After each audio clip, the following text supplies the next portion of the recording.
В этих автобусах выдают бюллетени и голосуют. Такие мобильные избирательные комиссии разъехались по дворам и начали работу с 8 утра. По одному человеку заходит, выходит, потому что вход с одной стороны, выход с другой стороны, как бы друг другу никто не мешает.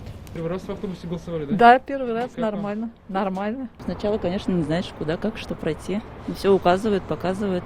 Понять, что это автобус именно для голосования, можно потому, что на лобовом стекле не указан номер маршрута.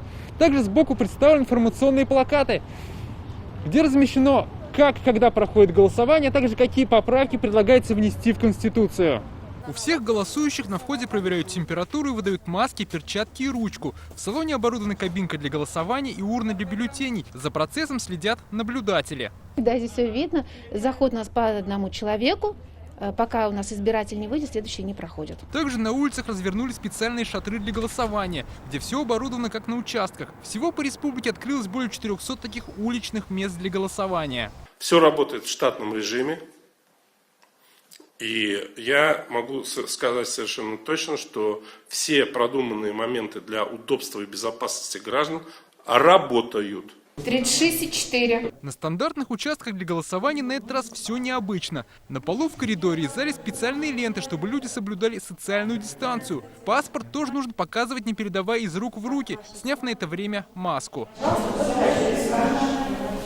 Каждому голосующему вместе с бюллетенем дают персональную ручку, которую можно забрать с собой. Кабинки для голосования сделаны тоже с учетом безопасной дистанции. Вход один в здание, вернее на участок, выход другой. То есть никто ни с кем не соприкасается. Я считаю, что все замечательно организовано. Нам нужно это для нашей жизни, благополучия, что мы прям ждали этот день.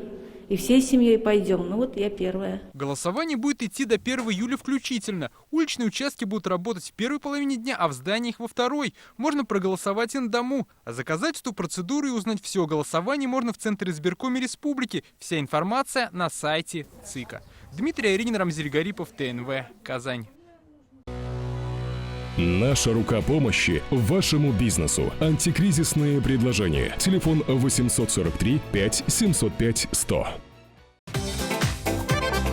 Көтелмәгән кунак көттөреп кенә интернет челтәрләренә дә килеп җитте. Хәзер бу фильмның барлык серияларын ТНВ.ру сайтында карап була.